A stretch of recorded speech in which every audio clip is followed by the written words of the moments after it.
सोमवती अमावस्या का क्या महत्व है? सोमवती अमावस्या पर किस वृक्ष की परिक्रमा कितनी करें और कथा क्या है, सारी जानकारी एक ही वीडियो में आज हम आपके लिए लेकर आए हैं। मित्रों, सोमवती अमावस्या हिंदू धर्म में विशेष स्थान रखती है। जो अमावस्या सोमवार को पड़ती है उसे सोमवती अमावस्या कहते हैं। सोमवती अमावस्या वर्ष में 1 या 2 बार ही आती है। विवाहित महिलाएं इस दिन व्रत करती हैं और अपने पति की दीर्घायु की कामना से सोमवती अमावस्या पर पीपल वृक्ष की पूजा करते हैं। सोमवती अमावस्या को पीपल के पेड़ की पूजा की जाती है। पीपल के पेड़ पर भगवान विष्णु जी और लक्ष्मी जी का वास होता है, इसीलिए भगवान विष्णु जी की पूजा सोमवती अमावस्या के दिन की जाती है। इस दिन स्नान दान सर्वश्रेष्ठ माना जाता है। ऋषि व्यास जी के वचनानुसार इस दिन मौन व्रत रखना चाहिए, तीर्थ स्थान में स्नान करना चाहिए। इससे सहस्त्र गोदान का पुण्य प्राप्त होता है। महाभारत में भी भीष्म पितामह ने युधिष्ठिर जी को सोमवती अमावस्या का महत्व समझाते हुए कहा था कि सोमवती अमावस्या के दिन पवित्र नदियों में स्नान करके मनुष्य समृद्ध, स्वस्थ और सभी दुखों से मुक्ति पा सकता है और इसके साथ ही पितरों की आत्मा को भी शांति मिलती है। सोमवती अमावस्या की पूजा में पीपल के वृक्ष की पूजा की जाती है।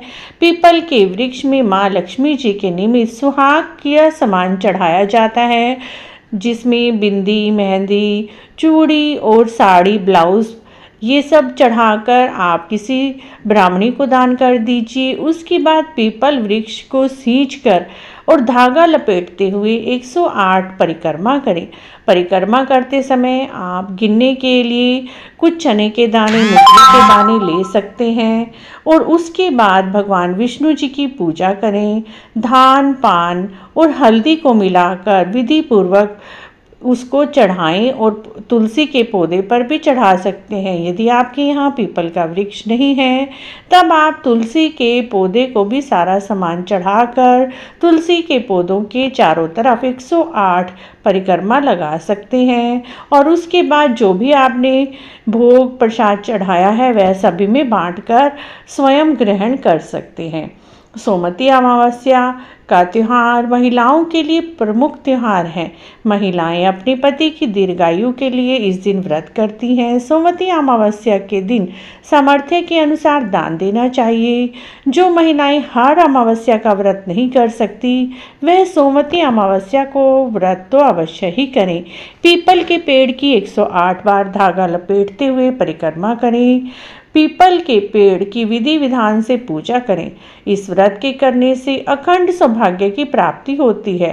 सोमवार को चंद्रमा का दिन है और इस दिन सूर्य तथा चंद्रमा का एक सिद्ध में स्थित रहने से विशेष पुण्य लाभ मिलता है। अमावस्या के दिन कहानी भी आप अवश्य सुने, चाहे आप व्रत करें या ना करें, लेकिन इस दिन कहानी आप अवश्य ही सुने। कहानी भी हम इसी वीडियो में आपसे सुना रहे हैं। वैसे तो सोमवती अमावस्या की अनेक कहानियां हैं, लेकिन पौराणिक कहानी इस प्रकार है। एक गरीब ब्राह्मण परिवार था जिसमें पति पत्नी के अलावा एक पुत्री भी थी। पुत्री धीरे धीरे बड़ी होने लगी। उस लड़की ने समय के साथ सभी स्त्रियोचित गुण आ गए। लड़की सुंदर, गुणवान थी, लेकिन गरीब होने के कारण उसका विवाह नहीं हो पा रहा था। एक दिन ब्राह्मण के घर एक साधु पधारे जो कन्या के सेवा भाव से बहुत ही खुश हुए। कन्या को लंबी आयु का आशीर्वाद देते हुए साधु ने कहा कि कन्या के हाथ में विवाह की रेखा नहीं है।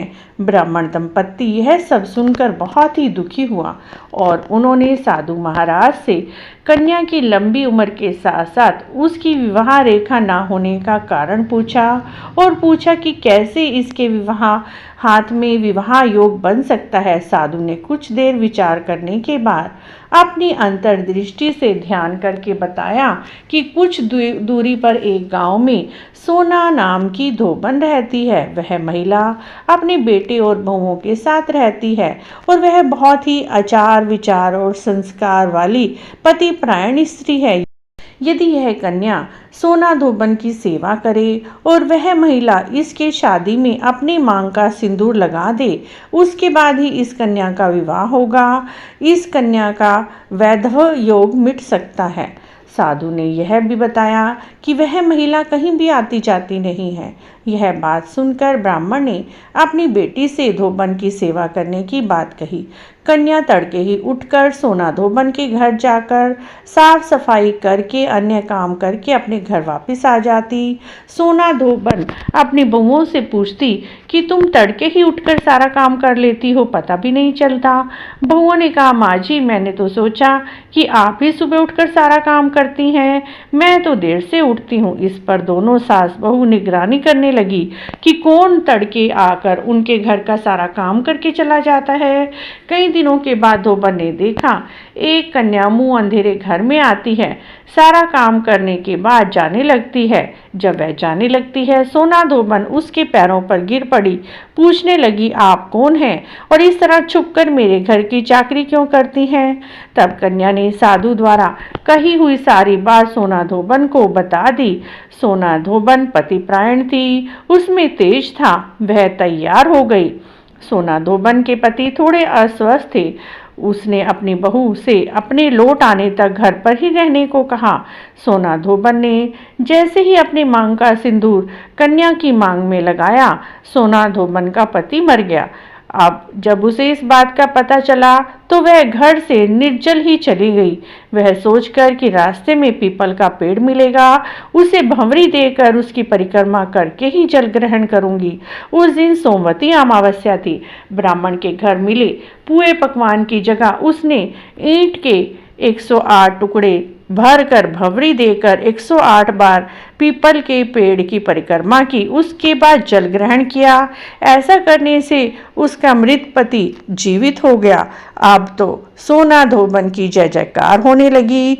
इस तरह से मित्रों, जो भी सोमवती अमावस्या पर पीपल पेड़ की 108 भंवरी देते हैं, व्रत रखते हैं, उसे अखंड सौभाग्य, सुख, समृद्धि, अच्छी संतान का आशीर्वाद मिलता है। आपको भी सोना धोबन की यह कथा और सोमवती अमावस्या की जानकारी अच्छी लगी है तो आप हमारे चैनल को जरूर सब्सक्राइब करें, लाइक करें, वीडियो को शेयर भी करें। कमेंट बॉक्स में जय सोमवती अमावस्या